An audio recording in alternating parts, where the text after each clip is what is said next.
If you're an addict on the urge of relapse, then this is for you. You don't want to use. You don't want to get high. You don't want to indulge yourself. You don't want to succumb. You don't want to be that person that you know you're not. You don't want to be that person that drugs turn you into. You want to feel the high. You want to feel the rush. You want to do what you know you shouldn't do. You know it's wrong, and you know that you're right to not want to do it. You know that if you do it, you're going to be wrong all the way through. You know it's not going to be good. You know you're going to hate yourself almost right away if you're the kind of drug addict that's at the end of your run of being an addict.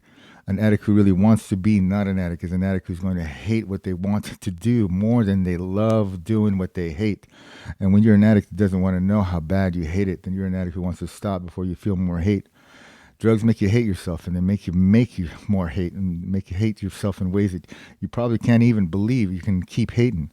Because if you're an addict that uses, and you're an addict who fights it, and you're an addict who struggles every single day, the fight can be the most dramatic thing in your mind, and can be the thing that you never realize is as worse as it might really be if things that you imagined became true. Because when you go into that drug space, when you go into that head space, when you go into that dark space, that you go into that place that you know you go to, it's a place that isn't friendly and isn't a place that you love. And it isn't what it was when you first started using drugs. Drugs were fun, and drugs were the bomb, and drugs did for you a lot of things that you couldn't imagine that you would end up doing because of drugs. And you didn't hurt people, and maybe you didn't do really bad things to begin with. But if you're an addict that didn't, then you're a lucky addict that didn't go too far, because you always go too far. You go too far because you go beyond what is your character. You go beyond what it is that you normally would do. But it isn't beyond the limit of what you could do as a sober person.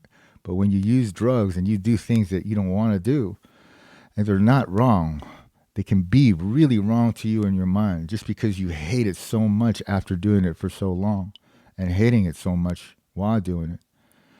And when you don't love drugs as much as you used to love doing drugs, and love is a word that you shouldn't use when you're an addict, because love isn't something that's real. It's a false love. It's a false anything. Everything that drugs bring you is a lie. The only truth that drugs bring you is the truth of pain. It's the truth of pain you bring out and put to the world. And that's the pain that you don't need to put. It's the pain that you don't need to give. It's the pain that you don't need to share. And it's the pain that you don't need to want to hate so much and not have the desire to fight. If you have no desire to fight that pain, then you're not going to fight it as good as you can.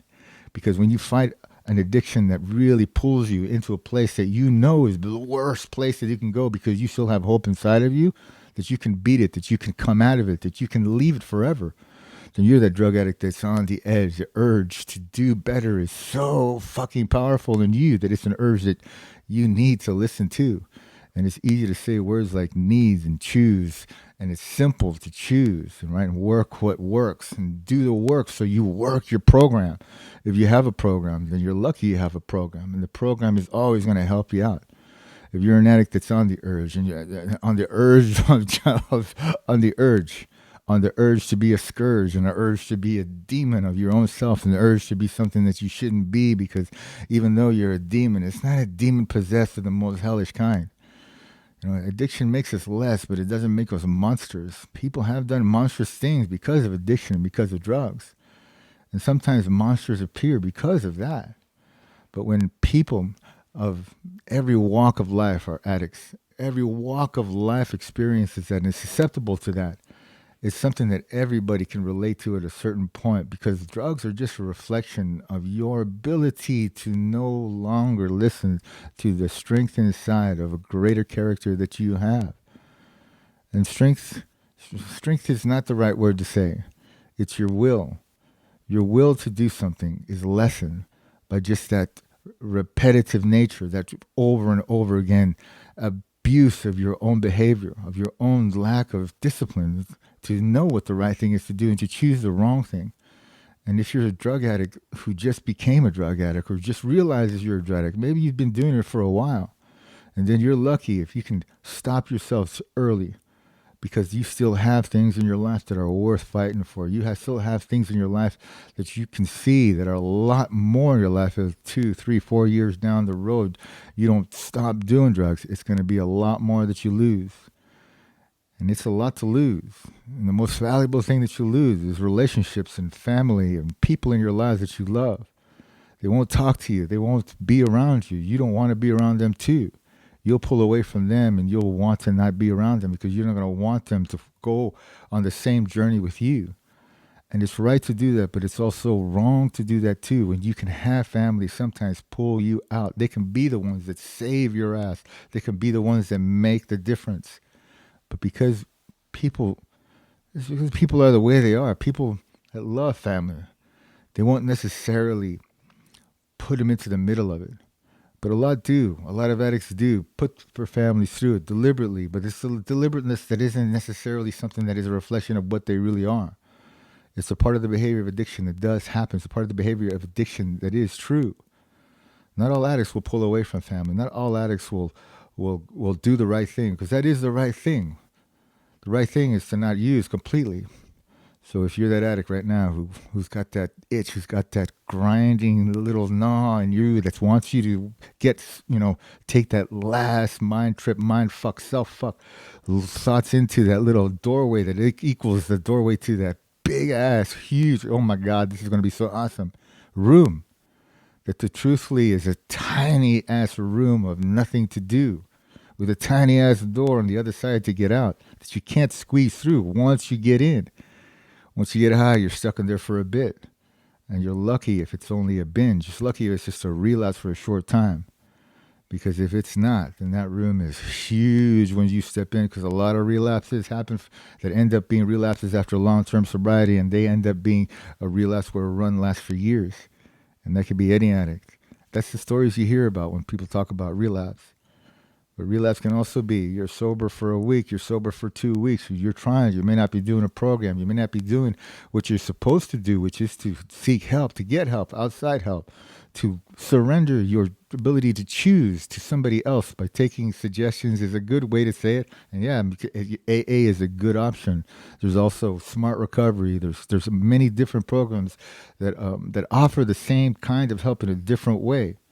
Spiritual help is, for me, something that I think is probably the most helpful. If it's help that you can get, it's help that you can believe in, help that you can, get through. And if you're not sure, if you feel that it is, if you're right there like, I haven't quite made it, but I think it's the best direction, keep believing that it's the best direction, because you don't really know. Because an addict could give you advice and give you the right advice. And there's a lot of addicts that can give you advice. An addict that can be sober for one day and give you the most cerebral and wise advice about how to stay sober. And it could be right, and it would be right. A lot of addicts who relapse, a lot of addicts who go into recovery, a lot of addicts who are addicts for years have experience in watching others get better, have experience in watching themselves get better, have experience in knowing what the right thing to do is. It doesn't mean that nothing works if so many people know so much can work and so many people have knowledge of what can work. What it means is there's a lot of right answers. And the right answer for you, it is simple. There's never a reason to not have hope. There's never a reason to believe that it's hopeless. It's never a reason to look at all the people that can give you good advice that aren't following that advice as people that are wrong, that there's no point in trying to be a permanently recovered drug addict. You can be permanently recovered, because it only has to happen one time and then last forever. And you never know when that last time is going to be. You can be at your rock bottom, or you can be close to have been down there and stepped up a few bits, right? And your head's above water and you're feeling hopeful. And then it hits you hard one day and you're sitting there thinking, God, I could just, it'll last a couple of days only and I'll be okay. I'll tell you this. If that's you, don't use. Stay busy. If you don't want to go ask for help within yourself. Do the little things in life, the little things that work, the little things that show you care about your life.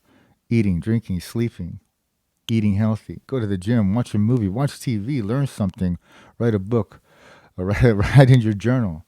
Clean up your room, pick up stuff. Those little things may seem unimportant in the bigger picture of your life, but your life doesn't happen without those things being the things that happen too. So if you're an addict that's on the urge, or on the edge, then I say don't use.